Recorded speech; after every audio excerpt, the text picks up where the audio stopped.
Parfait. Donc, Voilà, on démarre oui, ça maintenant enregistre. l'enregistrement. Et Ok. donc, comme je vous disais, démarrer, c'est bien, mais bien démarrer, c'est beaucoup mieux. Donc, Sophie, je te laisse aller sur la prochaine diapo. Et donc, ici, en fait, ce qu'on va vous apprendre rapidement, on va vous donner les bases pour tout ça, en fait. Et voilà, donc au programme, le menu du jour, on va l'appeler ça. Donc, comment expliquer le MLM comme un pro, le marketing de réseau. Ensuite, je sais quoi de mon entreprise. Donc, ce qu'il faut savoir également sur son entreprise.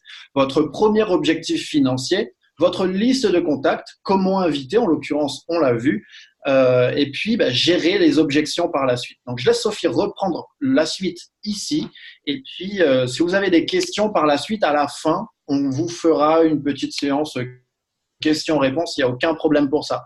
Nous aussi, on veut enregistrer. Alors, l'enregistrement, vous y aurez accès tous bientôt. C'est enregistré, tout le monde y aura accès. Vous en faites pas pour ça.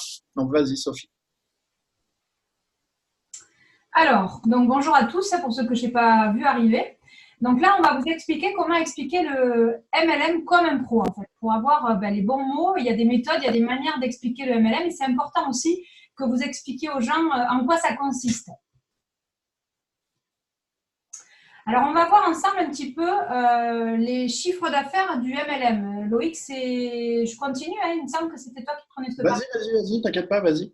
Okay. Pas de problème. Ce qu'il faut que vous sachiez, c'est que le MLM, c'est la troisième industrie au monde en termes de chiffre d'affaires. Donc, si quelqu'un vous dit, oui, c'est quoi le MLM, c'est quoi ton truc, en fait, c'est hyper important comme industrie. C'est vraiment quelque chose qui est sérieux. C'est pas une fantaisie au niveau économique, c'est la troisième industrie au monde en termes de chiffre d'affaires. C'est le métier qui crée le plus de millionnaires chaque année. Donc ça, c'est pareil, c'est un paramètre que vous pouvez utiliser, c'est un argument que vous pouvez mettre en avant si quelqu'un vous discrédite par rapport, qu'est-ce que c'est ce truc d'MLM, vous pouvez quand même leur dire que c'est là où on fait le plus de millionnaires tous les ans. Donc c'est quand même une activité qui est très lucrative. C'est 183 milliards d'euros. Pour vous donner un petit comparatif, on va le voir dans les slides suivantes. C'est 2 fois plus que le chiffre d'affaires de la plus grosse société au monde que vous connaissez sûrement qui s'appelle Apple. Donc quand même, on n'est pas sur une activité un peu fantaisiste, hein. C'est quand même une grosse machine. C'est plus que ce que rapporte la FIFA, qui fait environ 2 milliards de chiffre d'affaires annuel. Donc on est aussi là sur un gros mastodonte quand même. Et c'est plus que les majors de la musique, qui rapportent annuellement près de 17 milliards. Le monde de la musique est moins important au niveau du chiffre d'affaires. Et puis, c'est plus aussi que les jeux vidéo qui rapportent 67 milliards. Donc là aussi, on peut penser que les jeux vidéo, c'est quelque chose d'important. C'est important, mais le MLM, c'est plus important. Et c'est plus que ce que fait… Pourquoi ça saute? L'industrie du cinéma, qui fait plus de 80 milliards de chiffre d'affaires. Donc, on est vraiment là sur une activité sérieuse. Vous êtes au bon endroit, vous n'avez pas choisi quelque chose d'original, vous avez choisi vraiment quelque chose de sérieux, quelque chose qui représente vraiment au niveau économique une évolution et c'est très lucratif. Donc, vous pouvez avancer ces arguments-là. C'est important que vous sachiez que le MLM, c'est vraiment une industrie qui fonctionne, qui est vraiment, qui se positionne au niveau de son chiffre d'affaires. Alors, comment présenter votre activité de marketing de réseau? La solution, il y a une méthode qui s'appelle la méthode mère.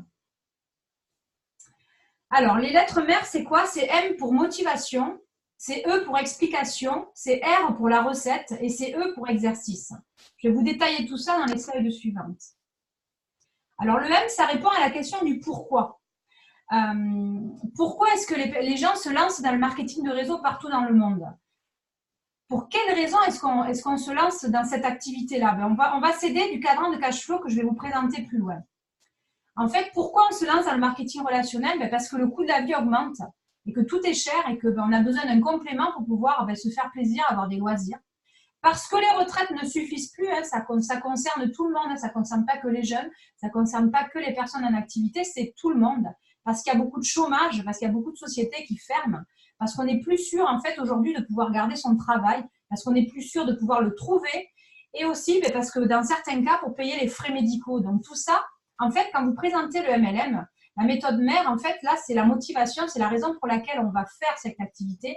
Mais vous allez parler un petit peu des choses qui vont toucher les émotions. Vous allez parler de sujets qui vont affecter la personne. Si vous lui parlez que le coût de la vie augmente, c'est pour tout le monde le coût de la vie qui augmente. Le chômage, ça concerne malheureusement plein de personnes. Donc, tous ces sujets-là, c'est des sujets qui sont dans des émotions qui vont être, on va dire, entre guillemets, négatives. Donc, vous allez commencer à expliquer ça de cette manière-là.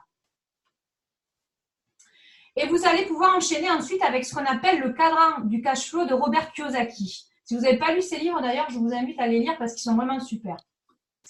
Alors, vous avez en haut à gauche le cadran du cash flow concernant les employés. Alors ça, c'est donc les employés qui donnent du temps et de leur savoir à une entreprise. Et l'entreprise, en retour, qu'est-ce qu'elle fait? Elle va donner de l'argent. Donc, les personnes qui se trouvent dans ce cadran-là, ce sont des personnes qui ont besoin de sécurité et qui n'aiment pas trop prendre de risques. On va dire que c'est 95% de la population. Et puis ensuite, dessous, vous avez les personnes qui sont indépendantes. Alors, ce sont les professions libérales, mais c'est aussi les artisans. Ça, ce sont des personnes, en fait, qui donnent de leur temps et de leur connaissance, de leur savoir à des clients, mais qui les payent en retour. Ces gens-là, ils aiment bien être à leur propre patron et ils n'aiment pas trop qu'on les supervise. Et puis, vous avez en bas à droite le I qui représente les investisseurs. Ça, ce sont les personnes qui vont placer en bourse, donc contre un placement en bourse ou contre du locatif. Ils vont investir dans l'immobilier. Ils vont avoir en retour des revenus. Ça, ce sont des personnes, en principe, qui ont un capital de départ. Ce sont des gens qui sont, entre guillemets, pas riches, mais qui ont quand même les moyens d'investir. Ça, ce sont des gens qui aiment bien prendre des risques.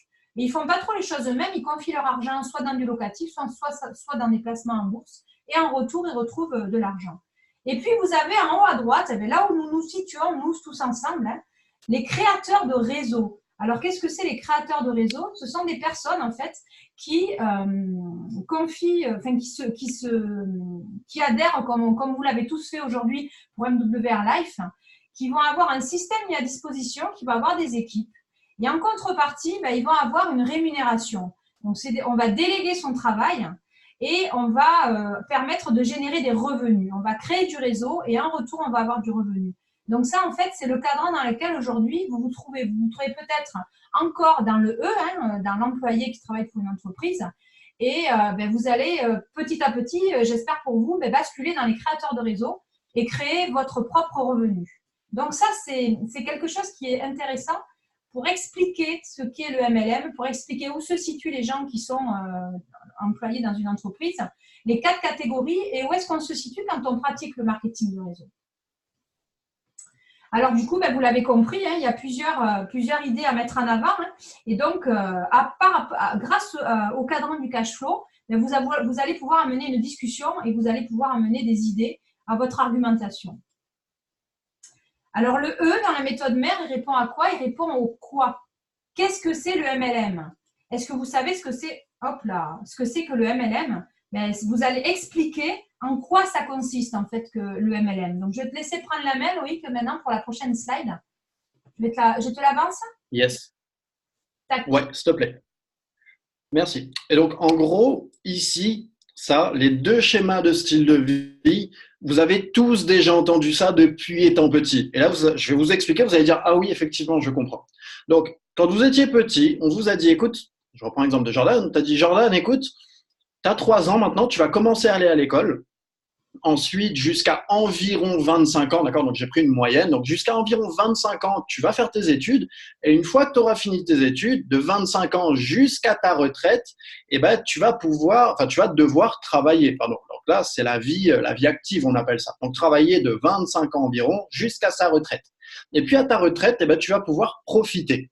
Sauf que tu vas profiter de quoi? À 64 ans passés, tu n'as pas la même énergie que quand tu as 20 ans d'une part. Il y a des personnes que je connais, par exemple, qui arrivaient à cet âge-là, et malheureusement, ils sont déjà morts. Donc, je n'aime pas parler de ça, mais pourtant, c'est comme ça. Et puis, voilà, donc vraiment, tu veux profiter de quoi? Et puis même, profiter à quoi à ta retraite? La loi du 40-40-40, je ne sais pas si vous la connaissez, je vais quand même la dire, c'est quelqu'un de normal, qui a une vie basique, normale, on va dire, travaille 40 heures par semaine, pendant 40 ans de sa vie pour au final, à sa retraite, toucher 40% de son salaire. Donc, à 64 ans passés, 40% de ton salaire, là, tu ne vas pas vivre, tu ne vas pas profiter. Tu vas continuer de survivre pour ça.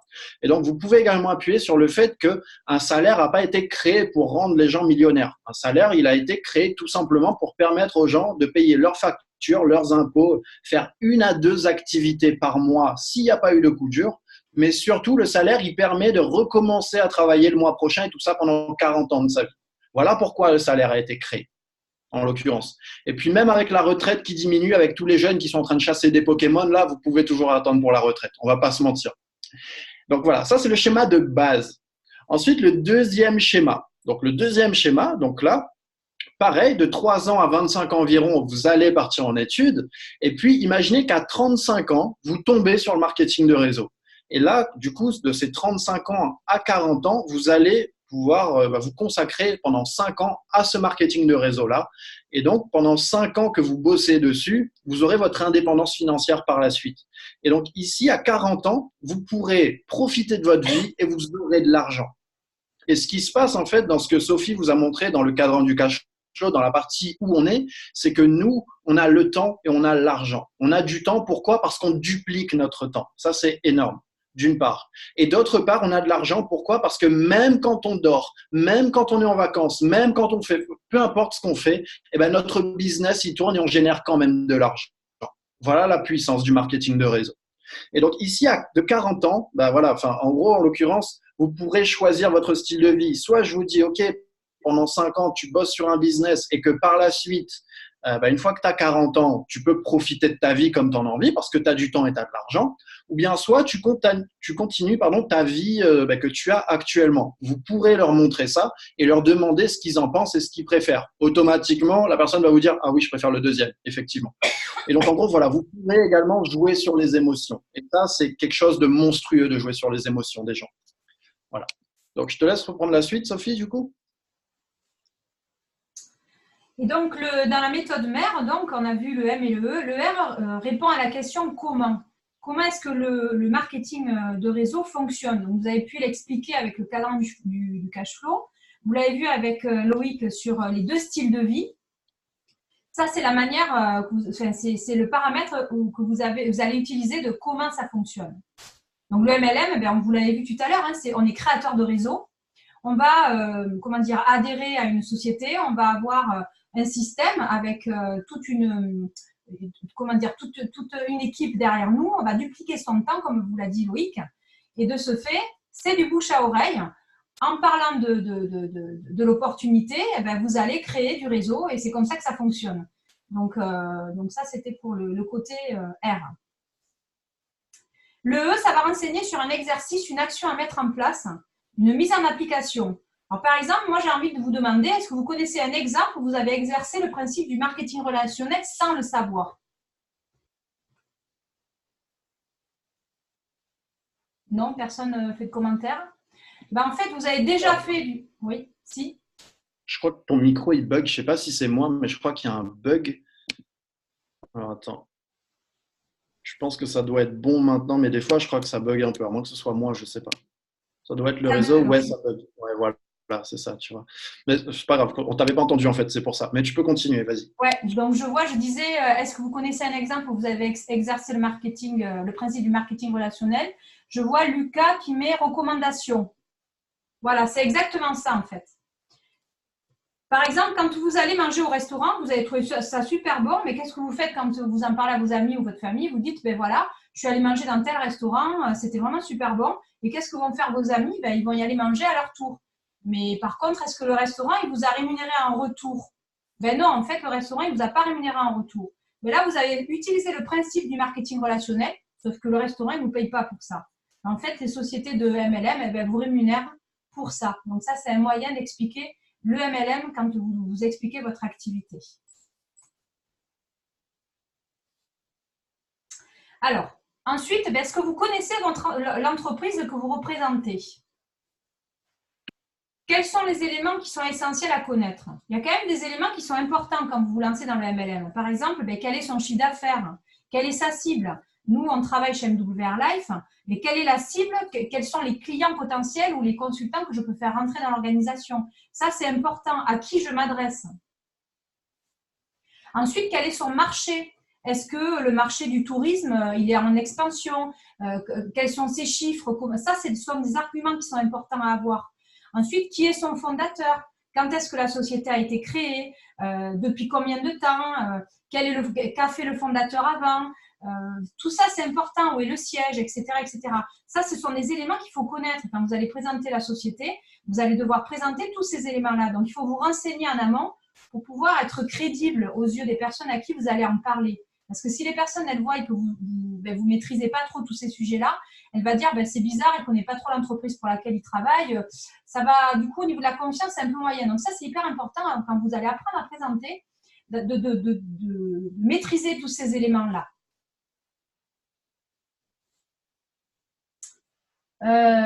Loïc, du coup, je continue? Oui, vas-y. Ensuite, quel est votre premier objectif financier? Alors, vous allez vous fixer un objectif à 100 euros. 100 euros, c'est le premier montant que vous allez vous dire que vous allez vous fixer. Et vous allez vous fixer un délai dans le temps. Donc, l'objectif, il faut qu'il soit réalisable. 100 euros, pour nous, c'est 2 consultants, on va dire. Donc, c'est réalisable.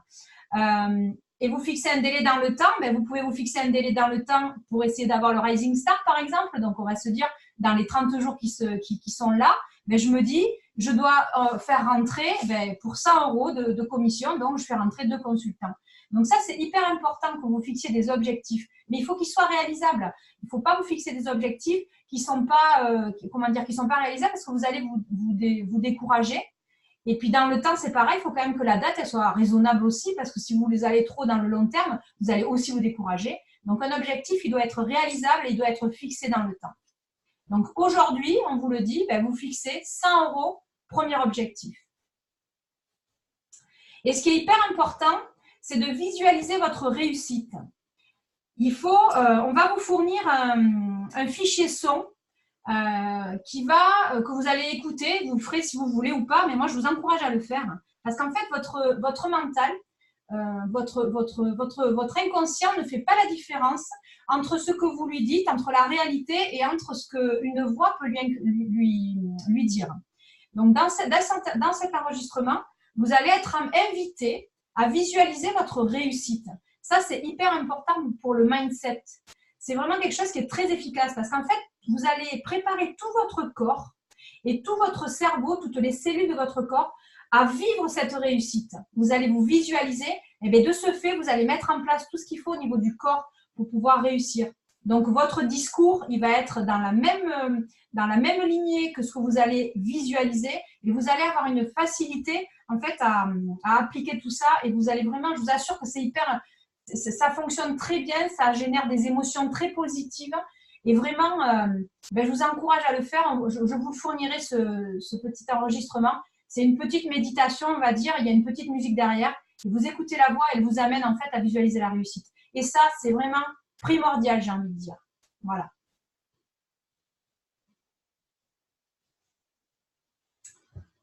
Du coup, Loïc, je te laisse prendre la suite. Alors, faire sa liste de contacts. Du coup, vas-y, tu peux passer. Donc ça, c'est ce qu'on a vu tout à l'heure, en l'occurrence. C'est ce qu'on a fait au début rapidement. Voilà. Donc, je vous ai montré les idées de base, comme je vous ai dit. Par la suite, n'hésitez pas à repartir vers vos leaders respectifs pour qu'ils vous aident à peaufiner tout ça, ou bien la personne compétente au-dessus, directement. Et donc ici, vous avez différents réseaux où vous pouvez prospecter. Comme je vous ai dit, il y a des opportunités de rencontrer du monde, il y en a partout, que ce soit sur les réseaux, que ce soit dans la vraie vie de tous les jours. On fera une autre formation là-dessus, on appelle ça le marché froid. Donc pour ceux qui viennent d'entrer, je vous explique rapidement 3 types de marchés. Le marché chaud, donc le marché chaud, c'est des personnes que vous connaissez, donc votre famille, vos amis, etc., des personnes que vous côtoyez souvent. Le marché tiède, donc le marché tiède, ça va être des connaissances, par exemple, que vous avez vues à une soirée par-ci, par-là. Et puis, il y a le marché froid. Le marché froid, c'est des personnes que vous connaissez absolument pas du tout. Et donc, justement, on fera une autre formation là-dessus si vous voulez, il n'y a aucun problème pour ça. Vas-y, tu peux avancer. Tu avances ? Oui.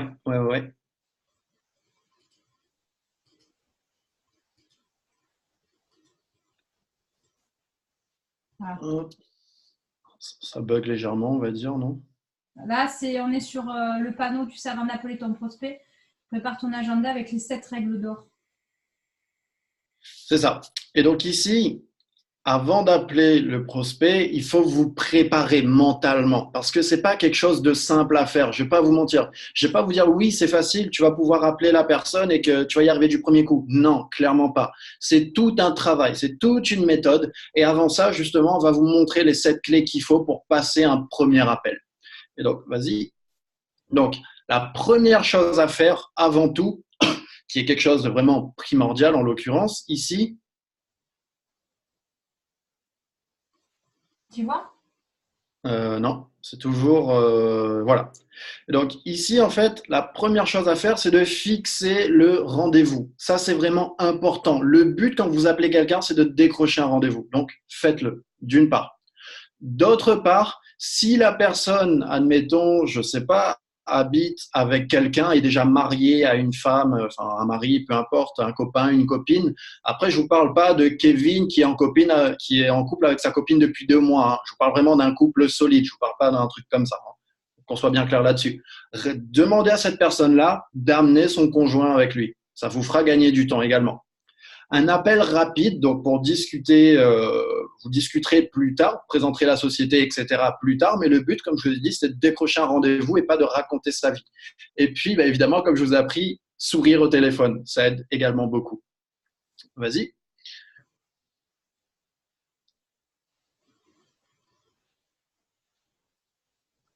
Hop, tu arrives à avancer. Voilà. C'est avancé Donc, pour moi. parfait, là c'est bon. Préparer le fil conducteur, donc c'est-à-dire prendre son guide invitation. Donc on est en train de créer un groupe Facebook directement. On va mettre toutes ces vidéos-là et puis toutes les diapos, etc. à votre disposition. Il n'y a aucun problème pour ça. Comme je vous ai dit, vous aurez accès à tout. Ensuite, ne pas tout dévoiler. Donc les mots adhésion, marketing de réseau, closing, etc. Vous évitez complètement. Pourquoi? Parce que les prospects, d'une part, ils sont assez réticents, comme vous le savez. D'une part, d'autre part, ils connaissent pas du tout l'entrepreneuriat pour la plupart. Donc, quand vous leur parlez de quelque chose comme ça, vous allez avoir droit à ah mais ton truc c'est une secte, ah mais c'est ceci, ah mais voilà, d'accord, plein de trucs chelous. Je vous laisse imaginer. Vous aurez également droit à tout ça. Donc, éveillez la curiosité également. Donc, donner l'envie sans trop détailler et puis évoquer surtout le fait de voyager beaucoup moins cher, de gagner de l'argent et puis également, si la personne est assez ouverte, rencontrer beaucoup de monde. Vous pouvez appuyer sur ces points-là. Et puis, les questions alternatives. Donc, comme je vous le disais au tout début, proposez toujours 2 choix. Pourquoi? Parce que si là, j'appelle Sophie, écoute, je lui dis, Sophie, j'ai un truc de fou à te montrer, quand est-ce que tu es disponible? Elle va sûrement me répondre, écoute, ce soir, j'ai un repas avec ma famille, demain soir, j'ai piscine, après-demain, j'ai poney, et après, j'ai X. Bon, voilà, d'accord? Il y a plein de trucs comme ça. Donc, posez toujours 2 choix. T'es dispo quand? Aujourd'hui ou demain? Demain, ok. Matin, matin, après-midi, début de soirée, qu'est-ce qui t'arrange le plus? Début de soirée, ok. Vers 18h ou 19h? Voilà, point barre. Décrocher le rendez-vous, c'est le plus important. C'est comme ça. Question alternative. Vas-y, tu peux avancer.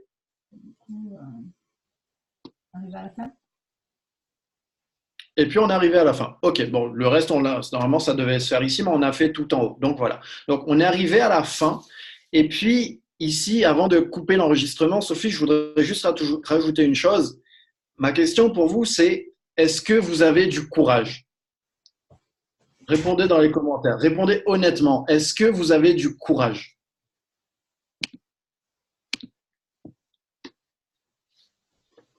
Oui. Ok. Oui. Les autres, est-ce que vous avez du courage? Je pense que ça va. Il y en a, ils sont pas trop convaincus. Ils sont là, mais ils savent pas trop pourquoi, tu vois.